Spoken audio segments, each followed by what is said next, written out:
Ey, Salom alaykum. nima, sen yana o'zingga yangi ko'ylak tikdingmi? Dadasi, bu qo'shnimizni keliniga tikkan ko'ylakim-ku, mijozniki-ku. Pulini berdimi? Yo'q, hali olganim yo'q.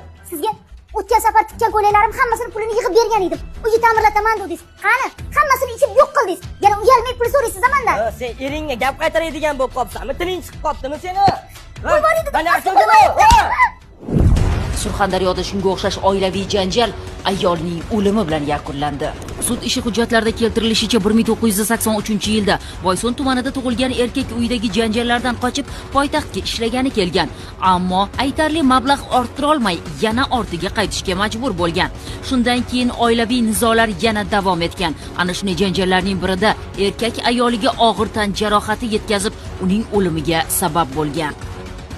Yana ham ayanchli tomoni shundaki, ushbu jinoyat sodir etilgan vaqtda ayol 4-farzandiga homilador bo'lgan. Bundan erkakning xabari bo'lsa-da, ayolni kaltaklashdan to'xtamagan.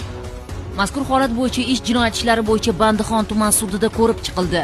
Sudlanuvchi O'zbekiston Respublikasi Jinoyat kodeksining 97-moddasi 2-qismi B bandida nazarda tutilgan jinoyatni sodir etganlikda aybli deb topilsin.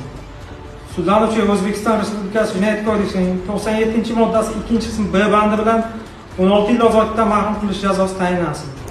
Er-xotinning urushi, doka ro'molning qurishi degan gaplarni ko'p bor eshitganmiz, ammo bu jahl otiga minib uzoq yillik janjallarga barham bera olmagan er-xotinlarning nizosi 3 nafar farzandlarining ko'zlarini uzoq yillarga tatugulik qilib namlab ketdi. Bu safar xulosani o'zingizga qoldiramiz.